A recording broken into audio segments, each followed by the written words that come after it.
Hey everybody, Dylan here. I'm actually just finishing up editing the video that you're about to watch. But before we get into the feature today, I just wanted to mention that for my next video, I am doing my top 5 of 2022. Top 5 pickups, not top 5 figures that necessarily came out in 2022. At the end of that video, I intend on doing a little Q&A period, so send your questions in. Do you have questions for me about the channel? Do you have questions about my collection? Maybe. If you do, send them to this email address here. This one. Ooh, that's a good looking email. Amazing.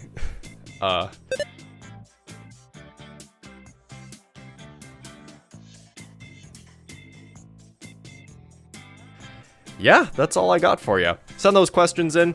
Maybe I'll answer them next episode. We'll see what that looks like. Yeah, thanks for hearing me out, and enjoy this week's episode.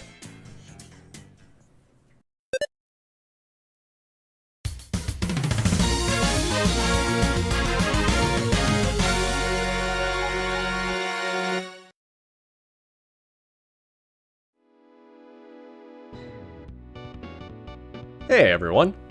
Thanks for tuning back in after my break there. And double thanks for tuning in to another episode of Romp. So, I've kept y'all waiting a whole week before episode 11 here so I could get my bearings. So let's waste no time in introducing the feature bot of today's video, Transformers MPG Shouki. MPG? Like miles per gallon? What is this thing, an alternator? Well, not quite.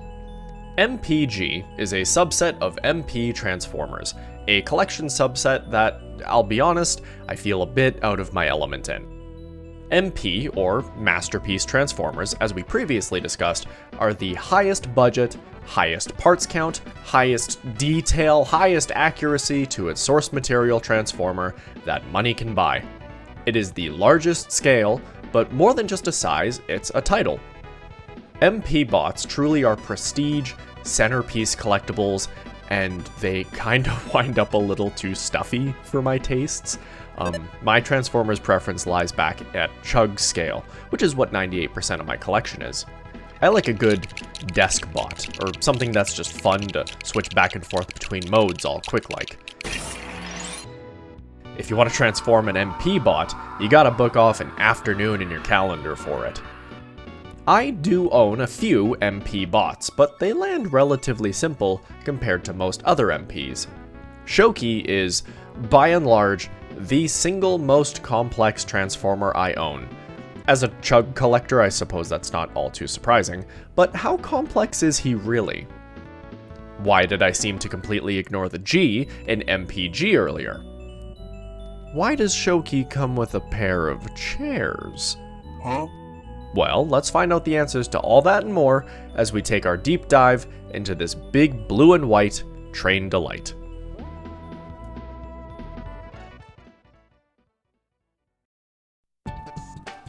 I'm going to be doing this review in an order that's most conducive to swapping between all three of this dude's modes in an orderly manner. I don't really want to have to transform this guy more than I have to, if I'm being honest. That means that we're going to start with what I would argue is Shouki's best looking mode. This just incredible train mode. Masterpiece Transformers usually get the gift of a fully licensed, real-world alternate mode. They don't kinda look like a fancy sports car. They are that sports car. It's a typically near-perfect recreation of the real-world vehicle that they're modeled after, and while a lot of the time that means a licensed car mode from Ferrari or Porsche or the like, I am ecstatic to tell you that Takaras knows that bullet trains are in fact as important as sports cars, and we're treated to this fully licensed Shinkansen Zero Series bullet train alt mode. Let me get a photo up of the actual Zero Series so you can see how nigh perfect this train mode is. It makes my heart sing. The Zero Series isn't just a very beautiful train, but it's also pretty historically important, as it was the first series of trains to run on the Tokaido Shinkansen rail line in Japan all the way back in 1964. the Tokaido Line being Japan's first ever high-speed rail line. It linked the 1,000-kilometer distance between Osaka and Tokyo, what was once thought to be a 9-hour trip, brought down to only 3 hours on the Super Express Hikari route. The Zero Series was the first ever Shinkansen bullet train on the first ever Shinkansen line. You don't get much more important than that, folks. Fun fact, in current year, a train leaves from Tokyo to Osaka every 3 minutes. A train has already left since I started talking today, and several more are going to leave before the end of this video. Oh my god, this video. Oh, right, this is a Transformers review. Holy shit. Okay, let's get back on track here.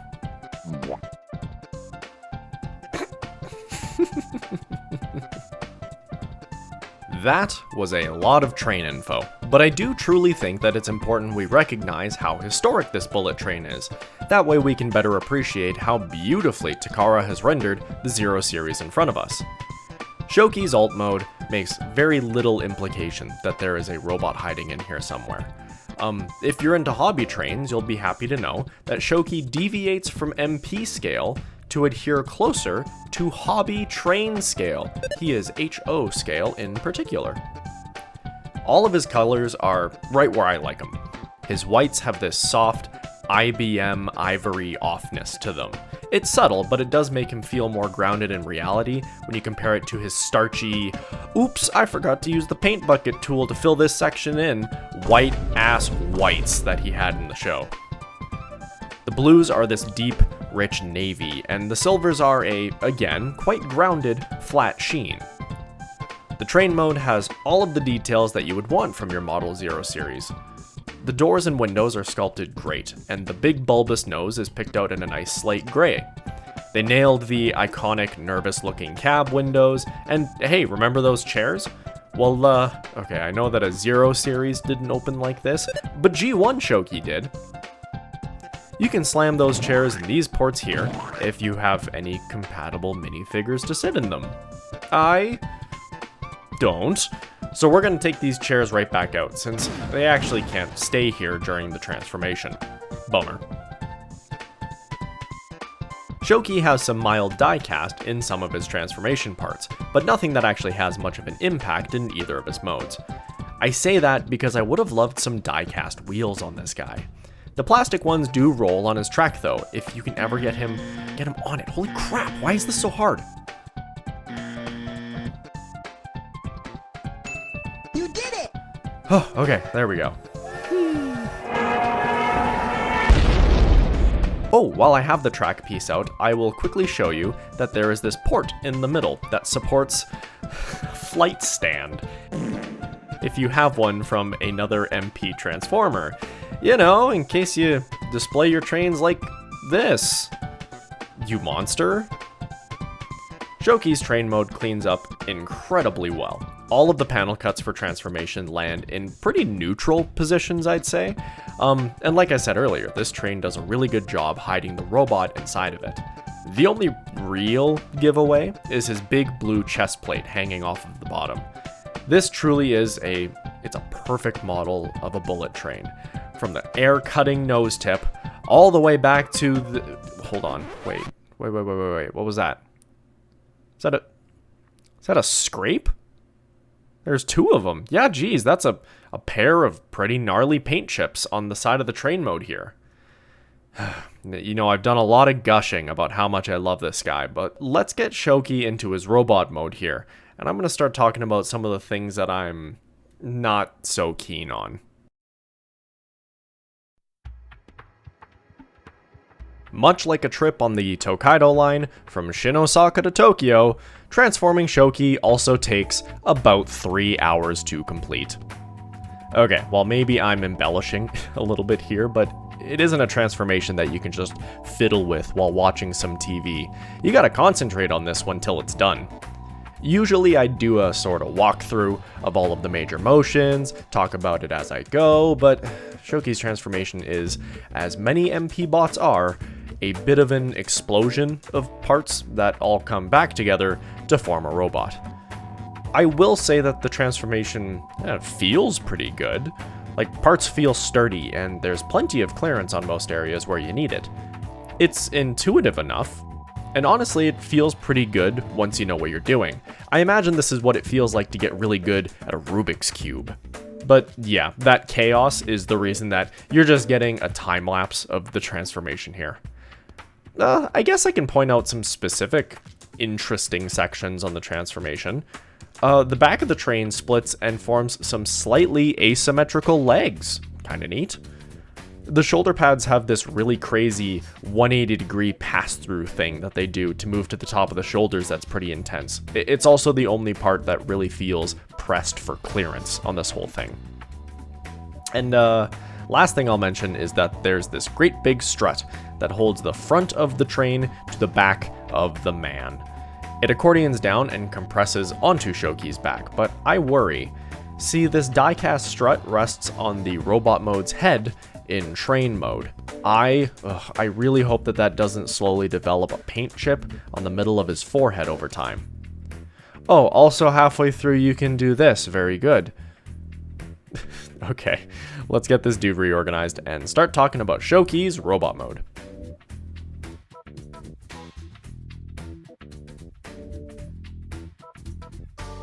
I've always liked a good, wide, stocky robot design, so bots like G1 Shouki are right up my alley.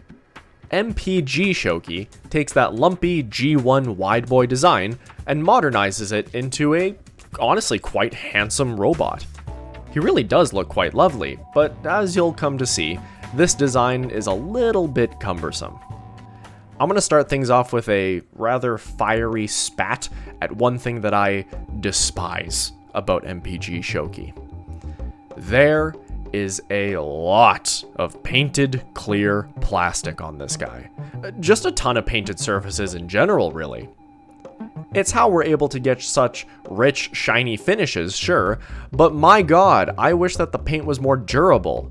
And I extra wish that it was more durable, considering that they put the sides of the train on the bottoms of his feet. Yeah, you recognize that little lovely scuff from earlier. It feels pretty inevitable. When key train detailing here winds up as the soles of his boots, it leaves me pretty unimpressed. Okay, but now that I got that out of the way, I can continue to tell you that otherwise, his legs are pretty nice. They are a little deceptive though. They're actually weirdly thin, but not to the point that it bugs me out too bad. The ankles deploy out of the shins to give you a bit of an ankle tilt, and his hips and knees are on some nice tasty, clicky ratchet joints.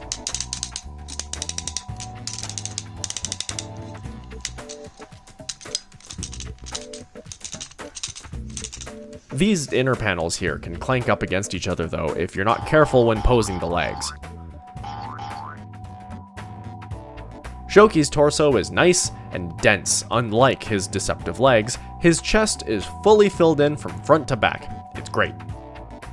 It's got paint in all the right places, and ooh, mama, you get this guy in the right lighting and that chest really shines. Here's a photo shoot I did a while back of our 0 series stud.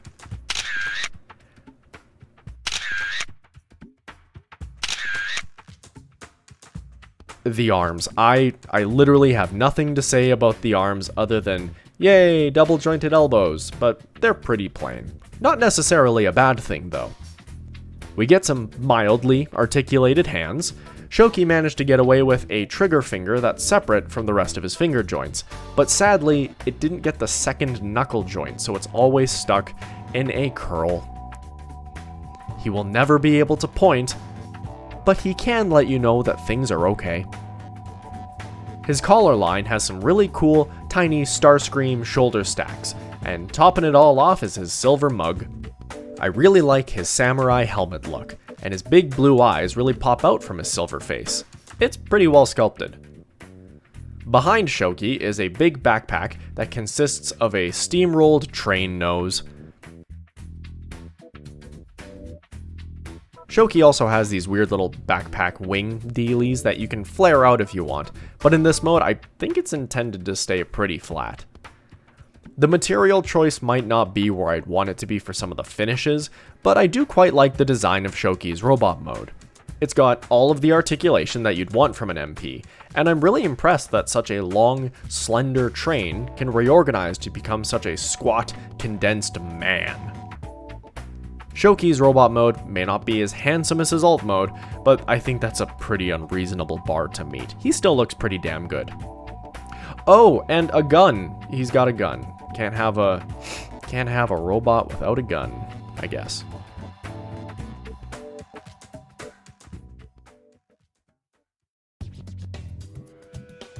Okay, third mode time. We're not going to waste too much time here. Let's flip this dude's legs onto his back, move a few more things around, slap his chest plate on, and yeah, we got that third mode. Shouki here turns into a torso. God, I don't even know if I have this correct. So many parts of this just feel like phyllo pastry layers of robots smushed together. I think I'm close enough though. Here's where I'm going to teach you what the G in MPG stands for. It's Gatai. That's Japanese for unification, or in this case, combining. Because Shouki is a single part of a 6-man team of other train bots who form Raiden. We've sort of seen photos of what the full Raiden combiner will look like, and yeah, this ain't it, Chief. Oof.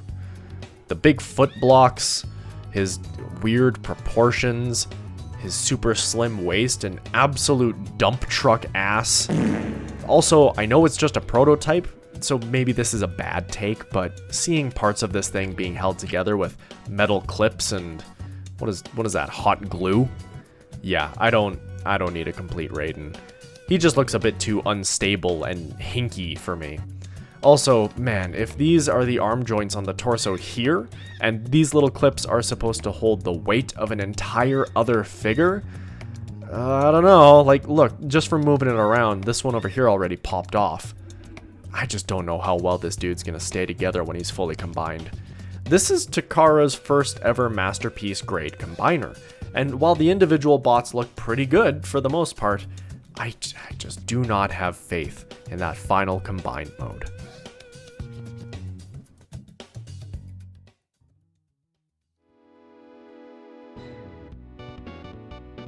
So, after all of that, where do I land with Shouki then? We have a beautiful, beautiful train mode, a pretty standard but handsome robot mode, and a torso mode that I'll never use. The painted clear surfaces are a real sore spot for me, but in hand he feels pretty solid. He looks great on the shelf in either of his two main modes, and hey, like I showed earlier, he comes with a pretty lovely piece of display bass track. Now, would I recommend Shouki? Not really, actually. Maybe that comes as a surprise considering how much I've lauded this thing's looks, but like, Shouki was expensive. Like really fucking expensive. For the price of Shouki, you could get both Skylinks and Jetfire. $40 more and you could get yourself Titan Metroplex.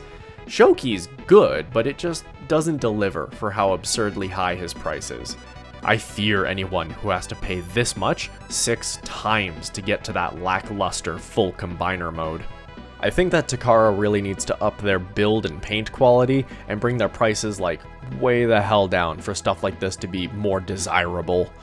The only reason I grabbed one is because I was at a comic convention and he was my one big get of the whole year. Any other day and I would have passed up on him. I like my copy of Shouki as a train nerd and as a Transformers nerd, but if you have options in front of you, maybe take your giant robot money to something more worth your time.